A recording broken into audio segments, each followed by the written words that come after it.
आज आप पढ़ने वाले हैं देश प्रेम पर आधारित एक बेहतरीन कहानी। यह कहानी देशभक्ति की भावना से ओतप्रोत है। यह कहानी लिखने का एकमात्र मकसद हमारा यह है कि बच्चों में देशभक्ति की भावना संचित हो और वह आगे जाकर भारत देश को आगे बढ़ाने के लिए अपना संपूर्ण योगदान दे सके। अगर देशभक्ति की भावना हो तो छोटा से छोटा व्यक्ति देश की प्रगति में योगदान दे सकता है।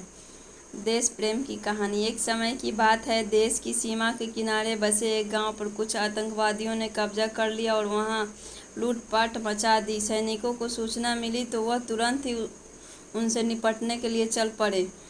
बरसात का मौसम था, घनघोर वर्षा हो रही थी। इसके कारण छोटे छोटे ताल तलैया भी खूब विशालकाय नजर आ रहे थे। छोटी सी नदी भी उफान मारती हुई बह रही थी, जिसके कारण नदी पर बने पुल टूट गए थे। सैनिकों को वह नदी पार करनी थी, मगर पार कैसे करते।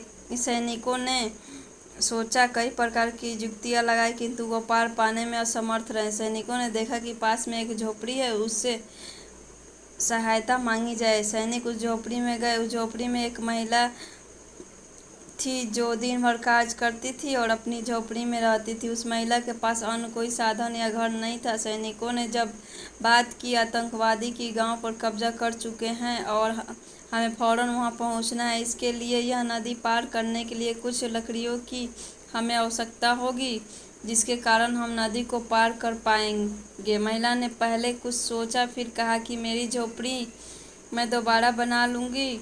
आपको जितने भी लकड़ी मेरी झोपड़ी से चाहिए निकाल लीजिए। महिला की इस भक्ति से सैनिक गदगद हो गए और यथाशीघ्र ही नदी पर एक पुल का निर्माण किया, जिससे सभी सैनिक नदी के पार उतर गए। महिला की इस देशभक्ति की सराहना जितनी करे उतनी ही कम है। सैनिक जल्दी ही उस गांव पर पहुंच गए जहां आतंकवादियों ने कब्जा किया हुआ था। सैनिकों ने काफ़ी देर की मशक्क़त के बाद आतंकवादियों को मार गिराया और कुछ भाग गए, जिससे अपने देश में आए हुए संकट को उन्होंने बहादुरी से टाल दिया और दुश्मनों को सबक सिखाया।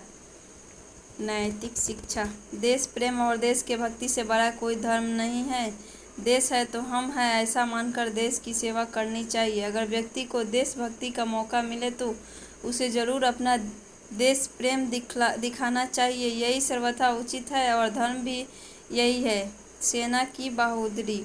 सावन का खूबसूरत महीना उमस और तपन से राहत देने के लिए आ गया था। पूरा देश सावन में रिमझिम फुहारों का आनंद ले रहा था। वहीं सेना और अपनी राष्ट्र सेवा में तत्परता से तैनात होना था। अचानक झमाझम बारिश आ गई। सभी साथी बारिश से बचने और अपने हथियारों को छुपाने का प्रयत्न कर रहे थे, ताकि उनके हथियार बारिश से भीग न जाए। तभी सेना के एक जवान को नज़दीक में कुटिया नजर आई, जो खेतों के बीच में टूटी फूटी अवस्था में थी। सोचा शायद वहां आश्रय मिल जाए। इस विचार से अपने हथियारों के साथ वहां पहुंच गए।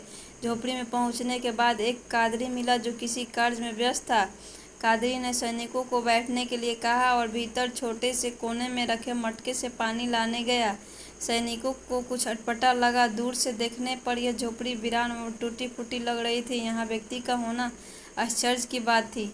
सभी सैनिक कुछ गड़बड़ हो सकता है यह जानकर सतर्क हो गए। कादरी ने सभी सैनिकों को पानी पिलाया और उन्हें अपने हथियार ढकने के लिए एक त्रिपाल दिया।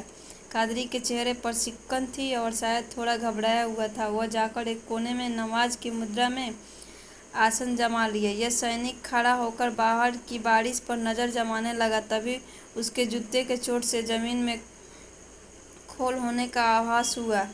नीचे झुककर जायजा लिया तो वहां से एक सुरंग होने का पता चला। सभी सैनिकों ने अपने हथियार संभाल लिया और कादरी को हिरासत में ले लिया।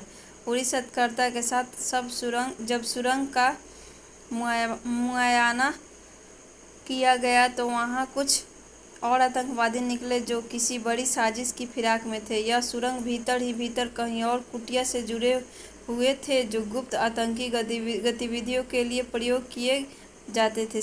सेना की इस बहादुरी से आतंकवादियों का यह पूरा गिरोह पकड़ा गया, जिसके तार विदेशी संगठनों से भी जुड़े हुए थे। सेना की बहादुरी से देश में होने वाला कोई भी बड़ा खतरा टल गया।